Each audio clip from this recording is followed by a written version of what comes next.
Les expériences et les perceptions sexuelles transcendent les frontières du sexe, de l'âge, du statut matrimonial, de l'éducation, de la religion, de la race et de l'ethnicité. Des recherches montrent qu'une personne sur 6 a souffert de maladies telles que l'hépatite, l'urétrite, la maladie inflammatoire pelvienne, MIP, ou la syphilis, qui se transmettent plus facilement d'un individu à l'autre que le VIH. Une étude réputée a également révélé que de nombreux hommes sont confrontés à des problèmes de performance. Plus de 44% des hommes et des femmes initiant les rapports sexuels aussi souvent que leurs partenaires. Malheureusement, cela implique que la moitié d'entre nous ne se sentent pas égaux au lit. Environ 36% des adultes américains ont des rapports sexuels plusieurs fois par mois, ce qui signifie qu'ils ne le font pas toutes les semaines, mais aussi 2 fois par an. Environ 70% des Américains déclarent que leurs ébats amoureux durent de 15 minutes à 1 heure, peut-être en raison des contraintes de temps omniprésentes. En ce qui concerne les pensées sexuelles des hommes, le mythe selon lequel les hommes pensent au sexe toutes les 7 secondes est loin d'être exact. Les études suggèrent que le chiffre réel est plus proche de 19 fois par jour, ce qui reste significatif, mais beaucoup plus réaliste. L'image corporelle pèse également lourd sur de nombreux hommes, 45% d'entre eux souhaitant un pénis plus gros, ce qui explique la popularité des publicités douteuses pour l'agrandissement du pénis. Même dans les relations, l'entretien de soi reste important.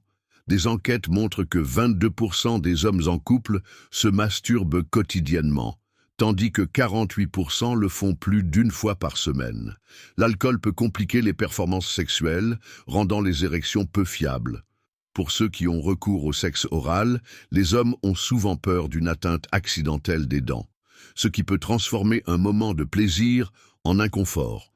En revanche, une attention douce portée aux testicules est généralement appréciée, à condition qu'elle soit faite avec soin et respect.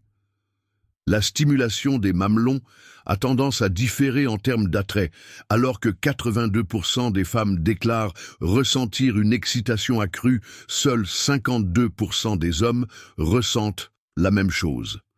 Les érections matinales, souvent considérées à tort comme sexuelles, sont en fait un phénomène physiologique sans rapport avec l'excitation.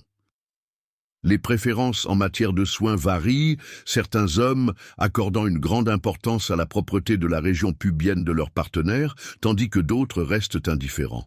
Après un rapport sexuel, les hommes ressentent souvent une envie irrésistible de s'endormir, une réaction biologique naturelle, sans rapport avec leur enthousiasme pour les câlins.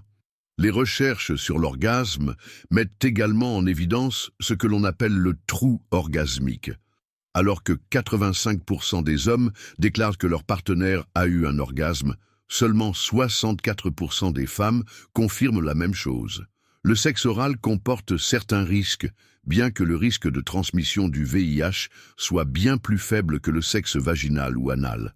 Cependant, d'autres infections sexuellement transmissibles, IST, comme la gonorrhée, l'herpès, la syphilis, le VPH et l'hépatite B, peuvent toujours être transmises par contact oral, même sans échange de fluide corporel. L'utilisation d'une protection, comme des préservatifs, peut réduire le risque, mais ne pas l'éliminer complètement. Des facteurs tels que des saignements des gencives, des ulcères ou d'autres IST peuvent accroître la vulnérabilité aux infections pendant le sexe oral. Les personnes ayant plusieurs partenaires sexuels doivent impérativement se faire dépister régulièrement pour les IST. Toute personne craignant une éventuelle exposition au VIH doit se faire dépister rapidement. Enfin, à mesure que les individus vieillissent, la durée de l'orgasme et le temps de récupération, appelé période réfractaire, change souvent, sous l'influence de facteurs tels que l'âge, l'expérience sexuelle et la dynamique du partenaire. Bien que certains hommes puissent connaître des orgasmes multiples, ces cas sont relativement rares.